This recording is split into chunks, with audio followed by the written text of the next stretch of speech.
तो आ गए आप। कैसे हो? उम्मीद करता हूँ कि सब बिल्कुल ठीक होगा। और अगर नहीं भी होगा तो भगवान शिव के इस कथा को सुनने के बाद हो जाएगा।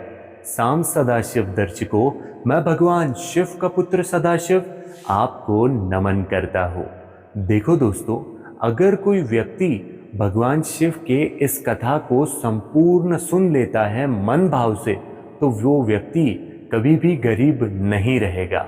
जिस भगवान शिव के इच्छा के बिना धरती पर एक पत्ता तक नहीं हिलता, उसके इच्छा के बिना आप इस कथा को, स्वयं भगवान शिव के कथा को सुन सक रहे हो।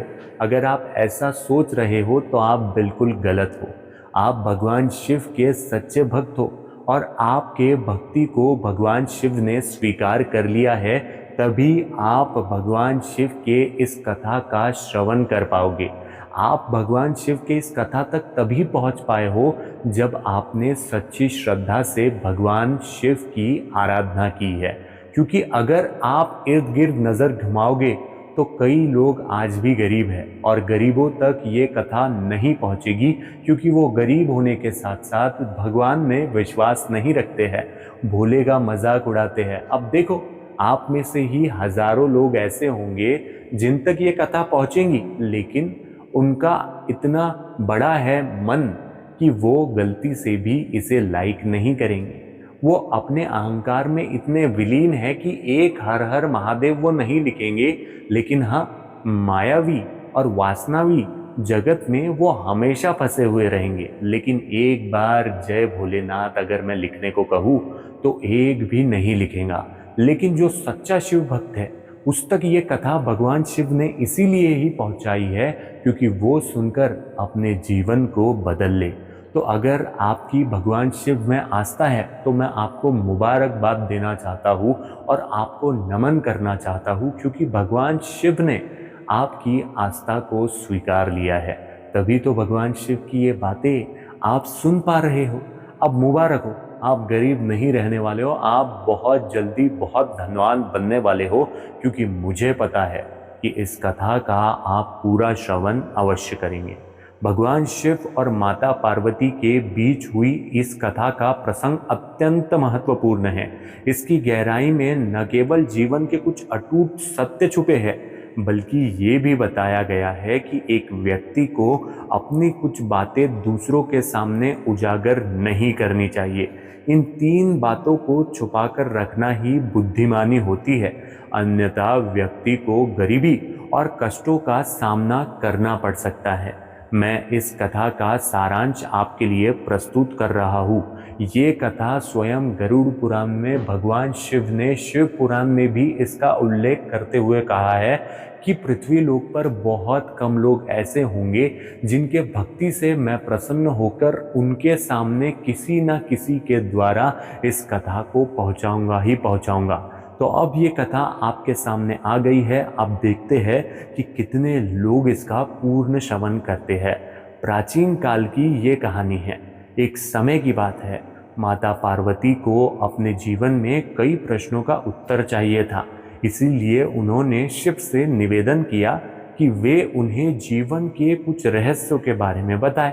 भगवान शिव ने हंसते हुए कहा, देवी, संसार में कुछ बातें ऐसी होती है जिन्हें गुप्त रखना ही श्रेयस्कर होता है।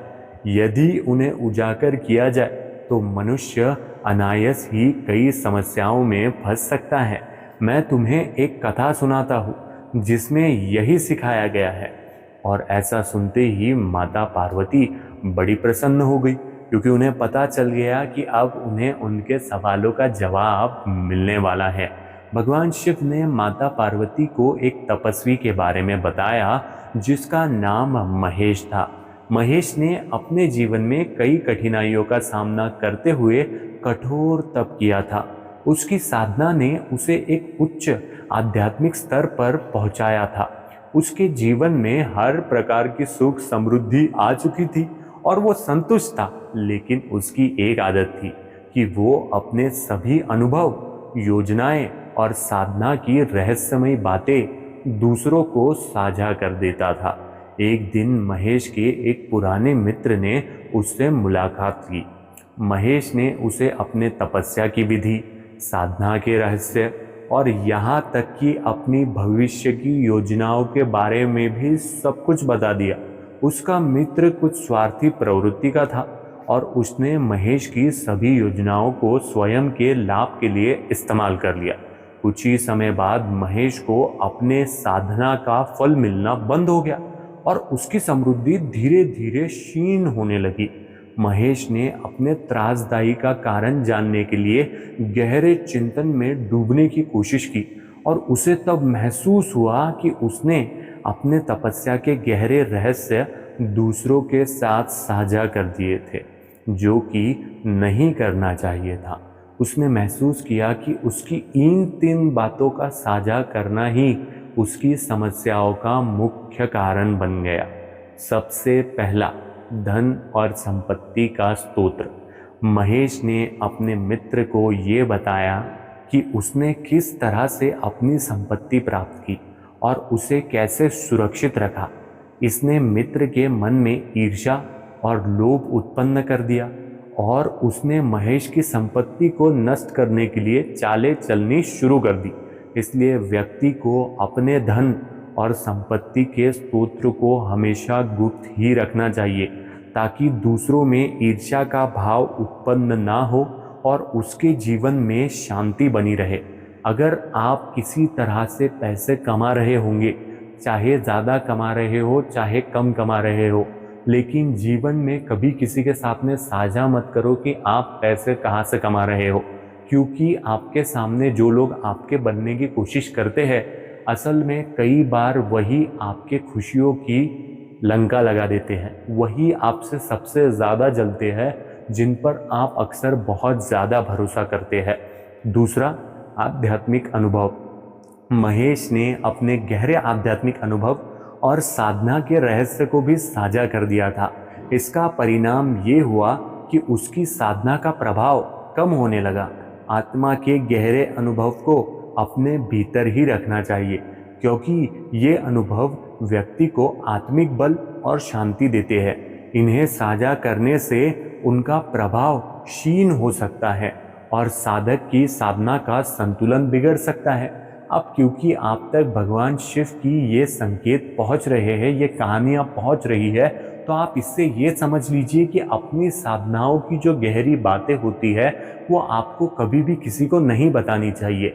आप भले ही अच्छे मन से दूसरों का भला चाहते हो, लेकिन आप उनका भला करने के चक्कर में अपना खराबा करके लेते हो, तो आप ऐसा मत करो। क्योंकि हमें अक्सर लगता है कि मैं तो इतना अच्छा हूँ, लेकिन दुनिया वैसी नहीं है। दुनिया अच्छों की नहीं है, इस बात को आप जान लीजिए। जितना आप दूसरों को सही रास्ता बताने की कोशिश करोगे, उतना आप अपने सही रास्ते से भटकते जाओगे। तीसरा, भविष्य की योजनाएं। महेश ने अपने जीवन की योजनाएं और भविष्य के लक्ष्यों को भी उजागर कर दिया था। इसके कारण उसके मित्र ने उसे कई तरह की नकारात्मक सलाह दी, जिससे महेश भ्रमित हो गया और अपनी योजना में असफल हो गया।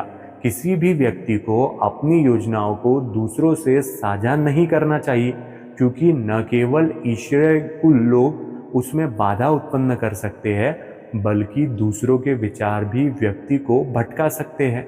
आपको ये बात बिल्कुल पता होनी चाहिए कि जिस जहाँ में आप चल रहे हो, जैसा आप सोच रहे हो, क्या वैसा हर कोई सोच रहा है?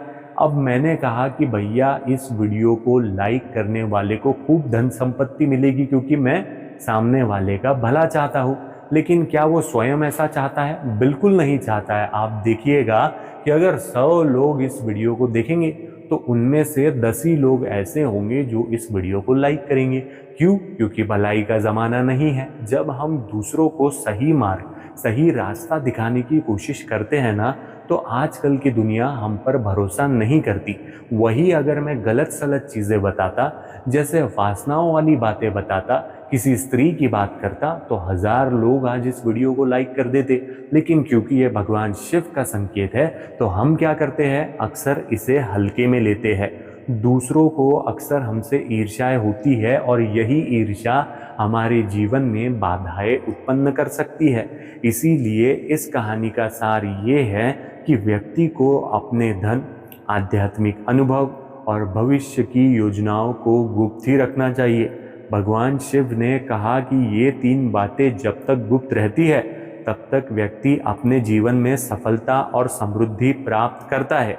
इन्हें उजागर करने से नकारात्मक ऊर्जा, दूसरों की ईर्ष्या और बाधाओं का सामना करना पड़ सकता है।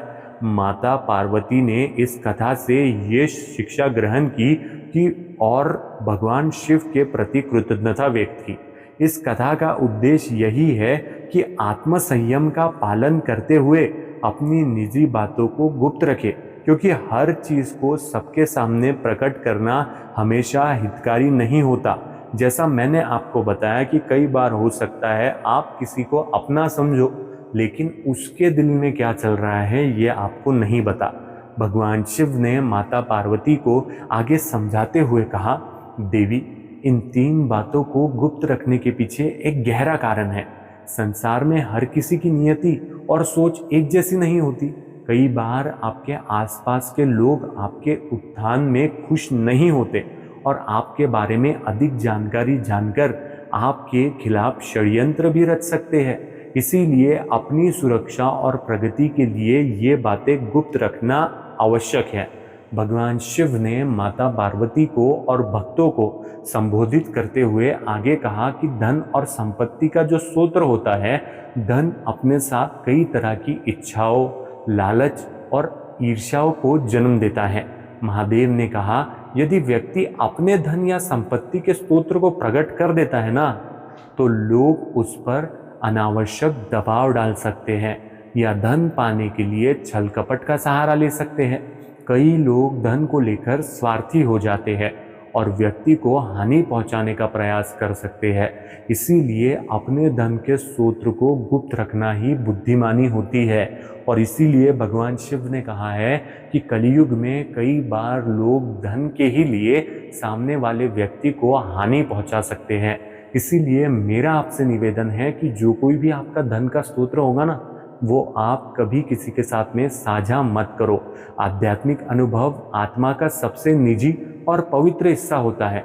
जब व्यक्ति अपने आध्यात्मिक अनुभवों को दूसरों के साथ साझा करता है तो न केवल उसकी आध्यात्मिक ऊर्जा का क्षय होता है, बल्कि उसे समाज के तिरस्कार या हास्य का भी सामना करना पड़ सकता है। गहरे आध्यात्मिक अनुभव को अपने भीतर संजोए रखना चाहिए, क्योंकि वे व्यक्ति को आत्मिक शांति और शक्ति प्रदान करते हैं।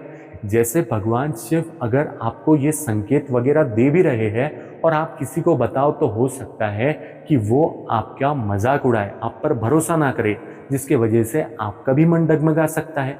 इसीलिए इन अनुभवों को भी हमेशा गुप्त रखना चाहिए। इन अनुभवों का प्रदर्शन करने से साधक की साधना का संतुलन बिगड़ सकता है और वो अपने मार्ग से हमेशा के लिए भटक सकता है। और आखिरी में भगवान शिव समझाते हुए कहते हैं कि भविष्य की योजनाएं अक्सर व्यक्ति के जीवन के लक्ष्य और सपनों का प्रतिबिंब होती है।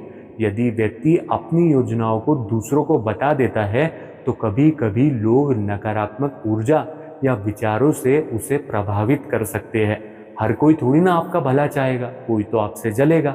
कुछ लोग ईर्ष्या के कारण उसके मार्ग में बाधा भी उत्पन्न कर सकते हैं। इसीलिए अपने लक्ष्य और योजनाओं को गुप्त रखना चाहिए, ताकि व्यक्ति बिना किसी व्यवधान के अपनी योजनाओं पर काम कर सके।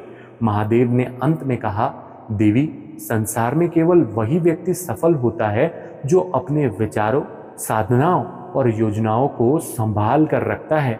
हर किसी पर भरोसा करना उचित नहीं होता और अपनी निजी बातें सबके सामने रखना व्यक्ति को अक्सर कमजोर बना देता है। और मेरी ये बातें भी बहुत कम लोगों तक पहुंचेगी। तब माता लक्ष्मी, तब माता पार्वती भगवान शिव से प्रश्न करती है कि हे भोले बाबा, फिर इतने लोग गरीब क्यों हैं? उस पर महादेव बताते हैं कि देवी लक्ष्मी, बहुत कम लोग ऐसे होंगे जो इस कथा का श्रवण करेंगे, जो मेरी इन बातों को समझेंगे, क्योंकि कई लोग तो माया में ही ग्रसित हैं, कई लोग माया में ही विलुप्त रहेंगे और इसीलिए उन तक मेरी ये 3 बातें नहीं पहुंचेगी। लेकिन जिस तक पहुंचेगी, जो पूरी सुन लेगा, वो अवश्य ही धनी बनेगा। बोलो हर हर महादेव। इस प्रकार भगवान शिव ने इस कहानी के माध्यम से ये सिखाया कि जीवन में हर बात को साझा करना आवश्यक नहीं होता। कुछ बातें केवल व्यक्ति के आत्मसंयम और सुरक्षा के लिए होती है। जो व्यक्ति इन 3 बातों को गुप्त रखता है वो न केवल समृद्धि और सफलता की ओर बढ़ता है, बल्कि जीवन में आने वाली चुनौतियों का भी दृढ़ता से सामना करता है। अगर आप में से कोई भी व्यक्ति ने इस कथा का संपूर्ण श्रवण कर लिया होगा तो मैं आपको नमन करता हूँ और बहुत बहुत धन्यवाद कहकर ये कहना चाहता हूँ कि आप बस तैयार रहिए, भगवान शिव की कृपा से आपके पास में खूब धन की वर्षा होगी। और इतना कहकर मैं इस कथा को यही संपन्न करता हूँ। इसी के साथ में आज के लिए इतना ही। हर हर महादेव, सांब सदाशिव अर्पण।